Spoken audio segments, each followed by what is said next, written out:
Hello students, कैसे हो? Hopefully you are fit and fine और आपके एग्जाम की तैयारी भी अच्छी चल रही होगी। ठीक है, आज हम चैप्टर करेंगे electromagnetic induction, chapter 6 from class 12।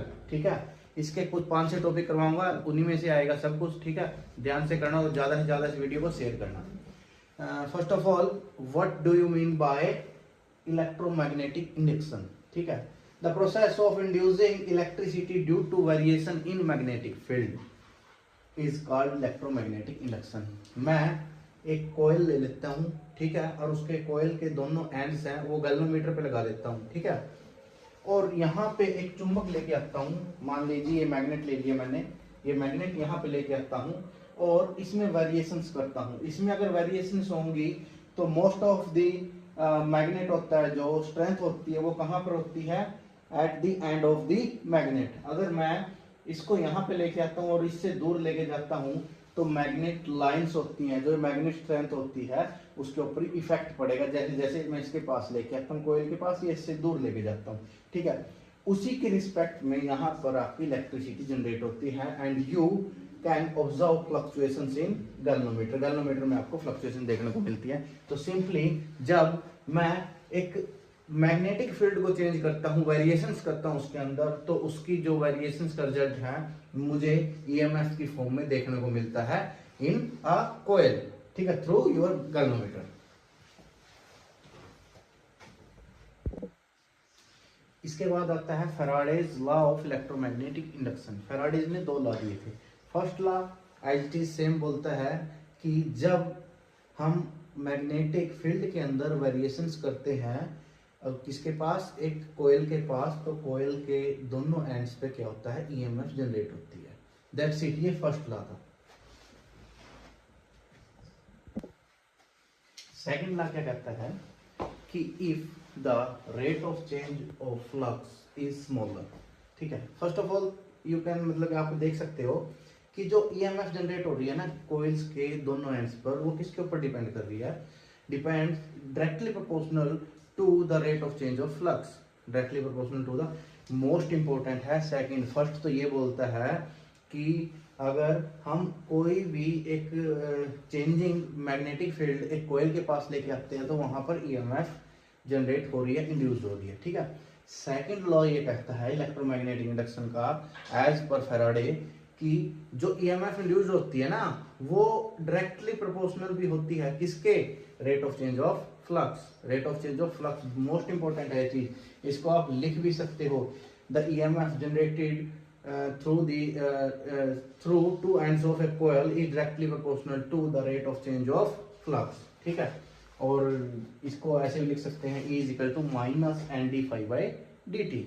Minus sign is here due to Lenz's law. ठीक है, क्योंकि minus sign as per Lenz's law क्या बोलता है? The EMF is generated always opposite to cause.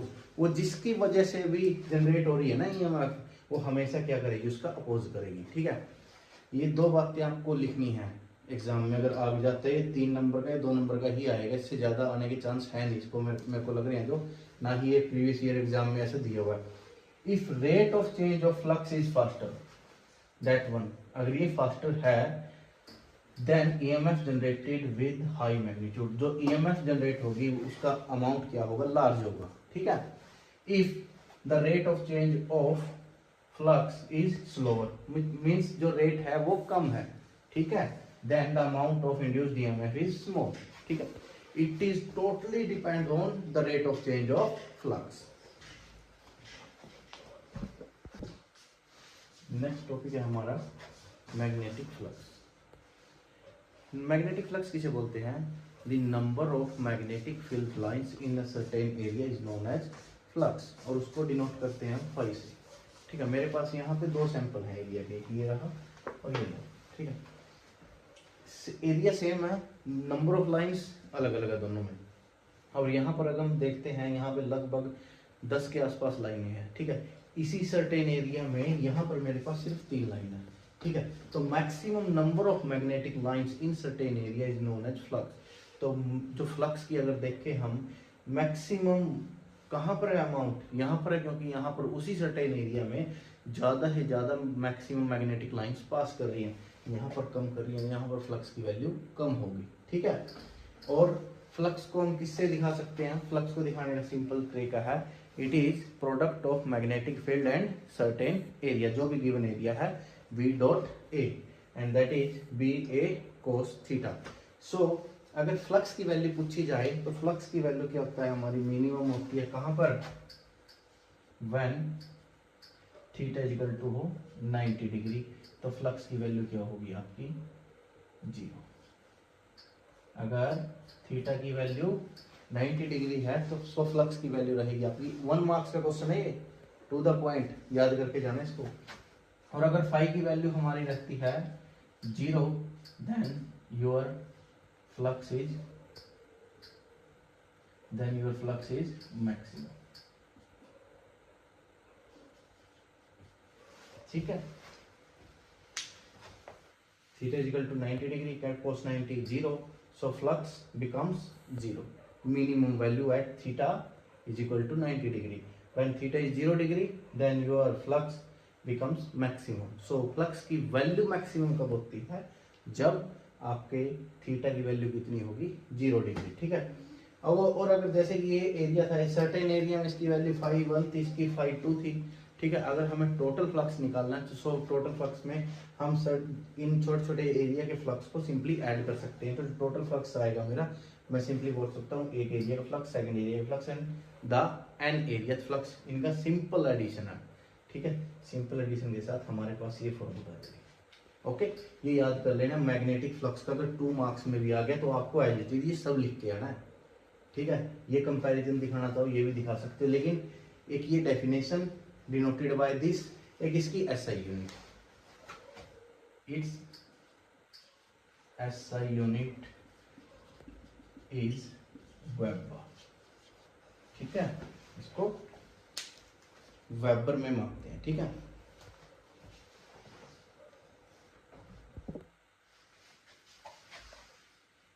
And it is a scalar quantity,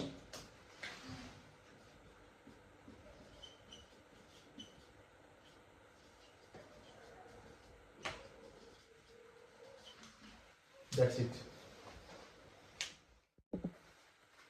next topic है हमारा लेंज़ेज law.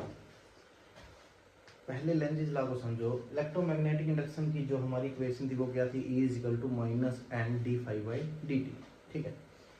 Here the negative sign is as per Lenz's law. लेंज़ेज law क्या बोलता है कि जो ईएमएफ इंड्यूस्ड हो रही है ना, ये उसी का अपोज करती है जिसकी वजह से ये जनरेट हो रही है। सो सिंपली हम इसे एक लाइन में बिल्कुल इजी लाइन में लिखेंगे, the polarity of EMF is such that it always oppose its cause, ठीक है।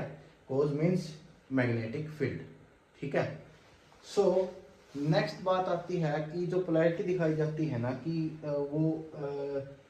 जैसे कि इनके पोल्स होते हैं, मैग्नेट बनता है जब हम किसी को, एक भी कोयल को इलेक्ट्रिसिटी देते हैं, सप्लाई देते हैं। So a coil, a solenoid acts as a magnetic field, या फिर एक मैग्नेट की तरह काम करती है, ठीक है। सो मैग्नेट के 2 पोल होते हैं, नॉर्थ एंड साउथ, ठीक है। सो कौन सा एंड है जो नॉर्थ की तरह काम करेगा और कौन सा एंड है जो साउथ की तरह काम करेगा? उसका सिंपल सा ही है, एन और एस दोनों बना लो, ठीक है। जो एन के ये सिरे हैं, इन एंड से इनको ऐसे करो, ठीक है। अगर आपकी करंट की डायरेक्शन क्या है? Anti clockwise. अगर कॉइल में करंट की डायरेक्शन है anti clockwise, then it acts as north pole, it acts as north pole. और अगर आपकी जो डायरेक्शन है क्लॉकवाइज, अगर कॉइल में करंट की डायरेक्शन है clockwise, then the end is acts as south pole of a magnet. So अगर मैं नॉर्थ पोल को लेके जा रहा हूं और यहाँ पे एंटी क्लॉकवाइज डायरेक्शन है, सो ये किसकी तरह काम करेगा? नॉर्थ पोल की तरह काम करेगा। अगर मैं इस मैग्नेट का नॉर्थ पोल दूर लेके जा रहे हैं, ठीक है, सो यहाँ पर आपका किसकी तरह काम करेगी? साउथ पोल की तरह काम करेगा। और जो डायरेक्शन होगी आपकी करंट की वो क्या रहेगी? यहाँ पे क्लॉकवाइज। इजी है, इसको सिंपली याद रख लेना कि मैग्नेट के पोल है वो ऐसे आइडेंटिफाई किए जाते हैं from the direction of current. अगर करंट की डायरेक्शन है anti clockwise then it acts as a north pole. अगर क्लॉकवाइज है then it acts as a south pole. बस दैट्स इट। अब next topic is motional electromotive force, यानी कि अगर एक कंडक्टर मूव कर रहा है, ठीक है, मूव कर रहा है, तो उसकी वजह से जो ईएमएफ जनरेट होती है वो क्या होगी। सिंपली ज्यादा पजल होने की कोई जरूरत नहीं है, हमें पता होना चाहिए E is equal to minus D phi by D T. For single turn it is E is equal to minus D phi by D T. आपको सिर्फ ये याद रखना है, मोशनल हो या फिर स्टेडी हो, आपको सिर्फ ये चीज याद रखनी है। मोशनल में देखेंगे अभी, मोशनल में क्या होगा। फर्स्ट ऑफ ऑल हमें पता है फ्लक्स इजिकल टू क्या होता है, बी इंटू ए। अब मेरे पास एक एरिया है सिंपल, ये मैं लेंथ ले लेता हूँ, ठीक है, कंडक्टर की, और ये कंडक्टर की विड्थ ले लेता हूँ। ये चेंज हो रही है, मान लीजिए मेरे पास एक्स है, अगर मैं इस साइड कर देता हूँ तो ये चेंज होगी। अगर इस रेक्टेंगल का मुझे एरिया निकालना है, इस रेक्टेंगल का, तो मैं क्या निकालूंगा, L into x, L into x निकालूंगा। और जो ये चीज है ना आपकी, ये एक्स है, इसको विड्थ मान लो या लेंथ मान लो, ये आपकी चेंज हो रही है, ठीक है। आप इसको चेंज कर रहे हो, आगे पीछे कर रहे हो, इसी को बोलेंगे जो इसकी स्पीड है या इसकी डिस्टेंस है वो चेंज हो रही है एज पर टाइम, ठीक है। इसको रखते हैं यहाँ पर, देखो v into A equal to flux, flux की वैल्यू यहाँ पे रख दो।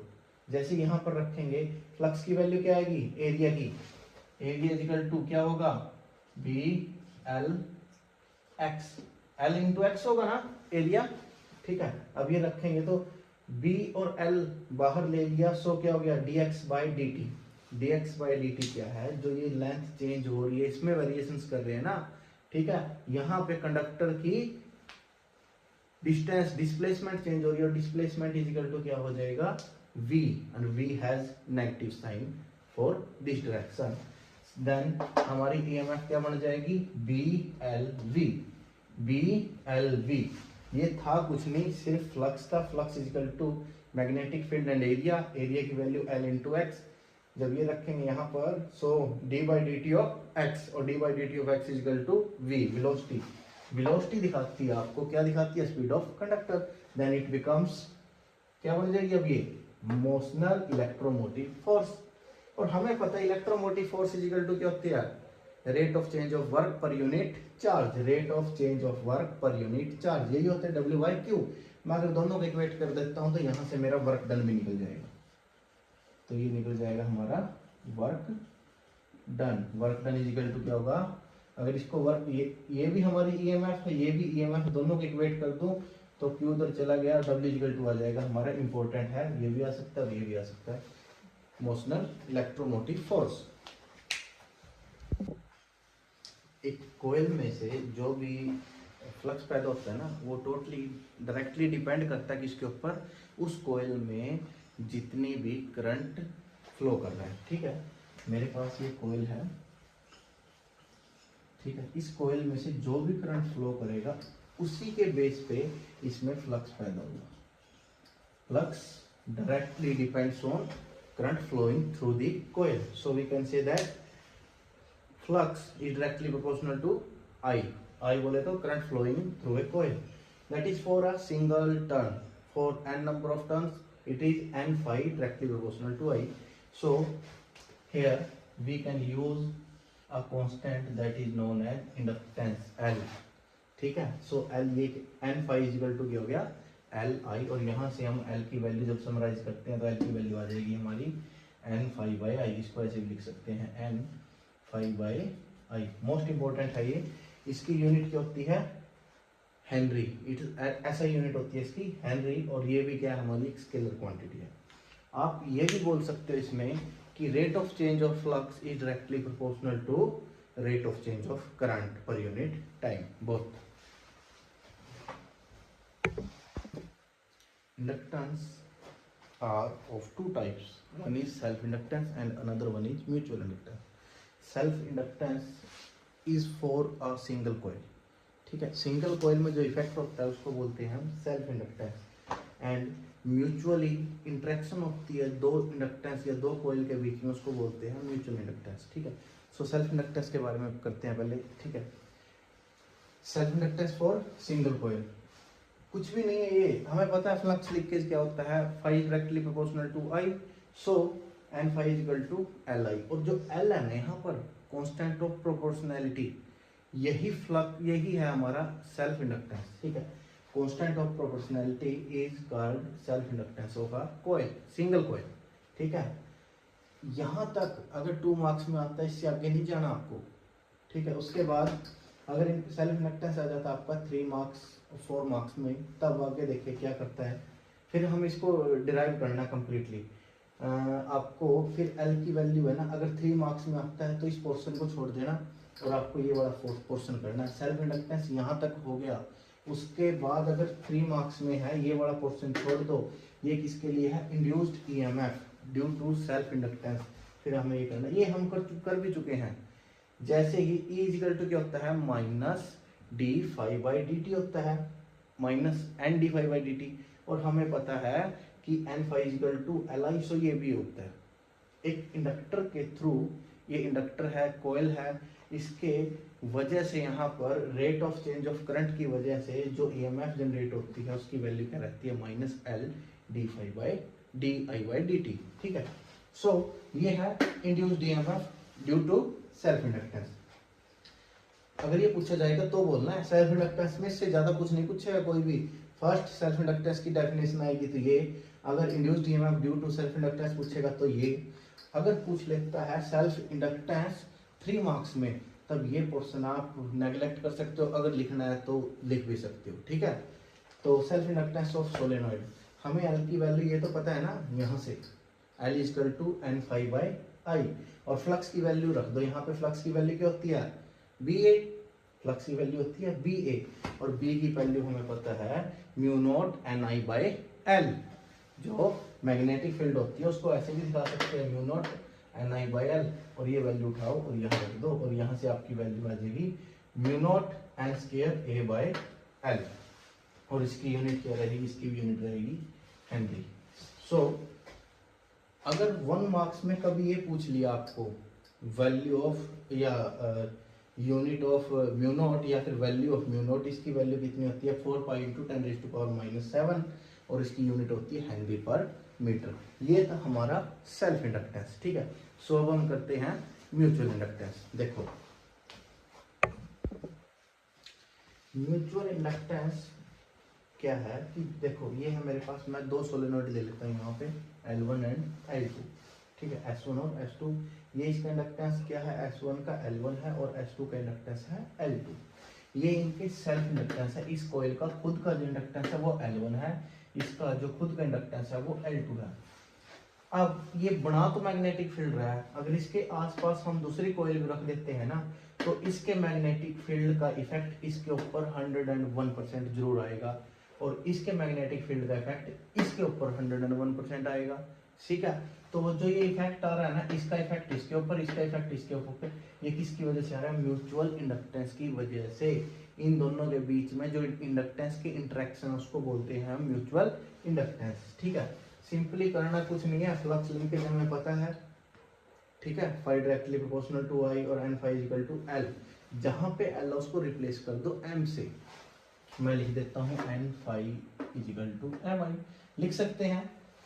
अगर मुझे निकालना है mutual inductance of 1 due to 2, so मेरे को सेकंड करंट की वजह से निकालना पड़ेगा, सेकंड करंट जो चल रहा है। लेना करना कुछ नहीं है आपको, flux linkage N I N phi वही है, लेकिन किसका है, फर्स्ट कॉइल का, फर्स्ट सोलेनॉइड का, N1 phi 1 is equal to M12 due to current 2।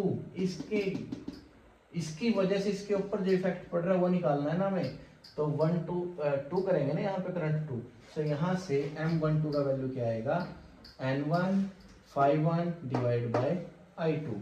Simply ज्यादा सोचने की जरूरत नहीं है, N phi equal to L I ही है वो, लेकिन N1 phi 1 M12 I2।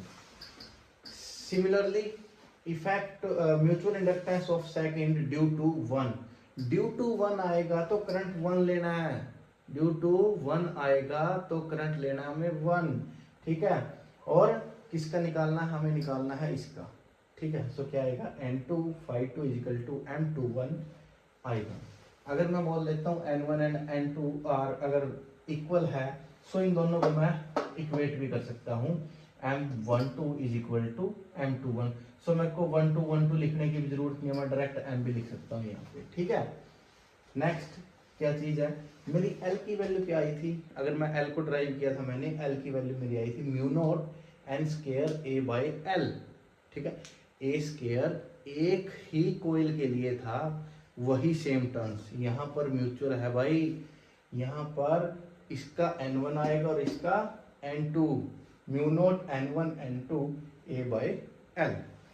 Simply mutual inductance बहुत इजी है, इसको ज्यादा आपको कॉम्प्लेक्स नहीं बनाना, इसको एज पर आपके सेल्फ इंडक्टेंस के कंपैरिजन में ही तैयार करो। इसको म्यूचुअल इंडक्टेंस की डेफिनेशन याद रखो, it is the interactive inductance of two coils या टू सोलेनॉइड्स, ठीक है। वो इंडिविजुअल था, ये दोनों की वजह से है बस। सो हमारा लास्ट टॉपिक बचता है एसी जनरेटर, 5 मार्क्स का भी आ सकता है भाई, मोस्ट इंपॉर्टेंट टॉपिक है, ठीक है। देखते हैं एसी जनरेटर के बारे में। एसी जनरेटर क्या कहता है, व्हेन अ कॉइल और ए solenoid is placed in a magnetic field, ठीक है, रख दिया तो उसके अक्रॉस क्या हो रहा था, एक ईएमएफ जनरेट हो रही थी। अगर हम एक क्या कर देते हैं, एक रोटेटिंग सोलेनॉइड रख देते हैं या फिर मैग्नेटिक फील्ड रोटेटिंग हो, तब भी उसके वहां पर क्या होगी, एक अल्टरनेटिंग ईएमएफ जनरेट होती है, एक चेंजिंग ईएमएफ जनरेट होती है उसके अक्रॉस। सो आप ये बोल सकते हो व्हेन ए सोलेनॉइड और ए कॉइल इज मूविंग और rotating in a magnetic field and EMF is induced across the ends of this coil, ठीक है। बिल्कुल इजी है, ये लाइन याद रख लेना, डेफिनेशन पूछ सकता है इसकी। प्रिंसिपल क्या है एसी जनरेटर का, प्रिंसिपल एसी जनरेटर का सिंपल है, it is based on the principle of electromagnetic induction. जो आपका चैप्टर है वही इसका प्रिंसिपल है भाई, बिल्कुल इजी है चैप्टर। इस चैप्टर में आता है एसी जनरेटर इलेक्ट्रोमैग्नेटिक इंडक्शन में, तो इसका प्रिंसिपल भी वही है। सो करते हैं इसको। हमने फ्लक्स की वैल्यू क्या की थी, इसमें फ्लक्स की वैल्यू कैसे निकाली, बी ए कोस थीटा, ठीक है। हम ईएमएफ निकालते हैं, ईएमएफ कैसे जनरेट होती है, ये वैल्यू हम कर चुके हैं, B A cos theta. EMF generate होती है, ये भी कर चुके हैं, minus and D phi by D T, ये भी हम कर चुके हैं, बार बार वही चीज कर रहे हैं। अब यहाँ पे फ्लक्स की वैल्यू रख दो, B A cos theta, B A constant है, बाहर आ जाएगा, कोस थीटा की वैल्यू क्या होती है, minus sine theta, minus sine theta, minus minus plus, और आपका क्या बन गया ईएमएफ एन बी ए साइन थीटा, एन बी ए साइन थीटा आपकी फाइनल ईएमएफ। ये ही आपका डेरिवेशन है, क्या डेरिवेशन है भाई, इस वैल्यू पे आप 5 बार कर चुके इस चैप्टर में, 20-25 मिनट का हमने चैप्टर किया है और इसमें 5वीं 6ठी बार आ रहा है हमारे पास बी ए कोस थीटा, ठीक है। ई की वैल्यू क्या आ गई, एन बी ए साइन थीटा। सो यहाँ से हम निकालते हैं जो इंड्यूस्ड ईएमएफ होती है उसकी मैक्सिमम वैल्यू किस कंडीशन पर होती है और मिनिमम वैल्यू किस कंडीशन पर होती है, ठीक है। अगर मैं थीटा की वैल्यू रख देता हूँ 90, so we will achieve maximum value of EMF. क्यों, एक मैग्नेटिक फील्ड है, ठीक है, और मैग्नेटिक फील्ड में जो कॉइल है अगर उसका मैक्सिमम इंट्रैक्शन कब होगा, जब ये एक दूसरे के परपेंडिकुलर होंगी, जब परपेंडिकुलर होंगी, जब ये परपेंडिकुलर होंगी ना तभी इंट्रैक्शन होगा कॉइल का और इसका। अगर ये पैरेलल हुई तो क्या इंट्रैक्शन है इन दोनों के बीच में, अगर जीरो एंगल है तो कोई इंट्रैक्शन नहीं है, फ्लक्स लिंकेज तब तक नहीं होगा, तब तक कोई ईएमएफ जनरेट नहीं होता। तो मैक्सिमम जो लिंकेज होता है वो कहाँ पर होता है, थीटा इजिकल टू 90 डिग्री पर मैक्सिमम फ्लक्स लिंकेज, और थीटा इजिकल टू 0 डिग्री पर क्या होता है, मिनिमम फ्लक्स लिंकेज होता है। तो जब मैक्सिमम फ्लक्स लिंकेज होगा तो आपकी ई की वैल्यू क्या होगी, मैक्सिमम ईएमएफ जनरेट होगी, और फ्लक्स लिंकेज मिनिमम होगा तो आपकी ईएमएफ मिनिमम जनरेट होगी, शून्य ही जनरेट होगी या जनरेट होगी ही नहीं जब तक फ्लक्स लिंकेज नहीं होगा, ठीक है। अब देखो भाई एसी जनरेटर क्या था, बिल्कुल इजी, आपके सारे के सारे जितने भी टॉपिक थे सारे इजी थे। अगर आपको कोई भी किसी भी टॉपिक में अगर आपको दिक्कत आई है आप कमेंट में लिख सकते हो, जो भी आपका जो डाउट रहा मैं आपको पर्सनली लिख के भेज दूंगा, ठीक है। और अगर समझ में आ जाए इसको, अगर ये समझ में आ गया है ना तो प्लीज़ इसको लाइक सब्सक्राइब और कमेंट कर देना और अपने दोस्तों के साथ शेयर करो। जो नीडी पर्सन है +2 में भाई करो, 101% पास हो गए, एक भी मार्क्स नहीं काटेगा कोई, मैं गारंटी लिख के दे रहा हूँ। बुक्स उठाने की जरूरत नहीं है भाई, एनसीईआरटी पे नहीं जाना, किसी पे भी नहीं जाना, आपको सिर्फ ये करो और बल्ले बल्ले, ठीक है। ठीक है, ओके बाय।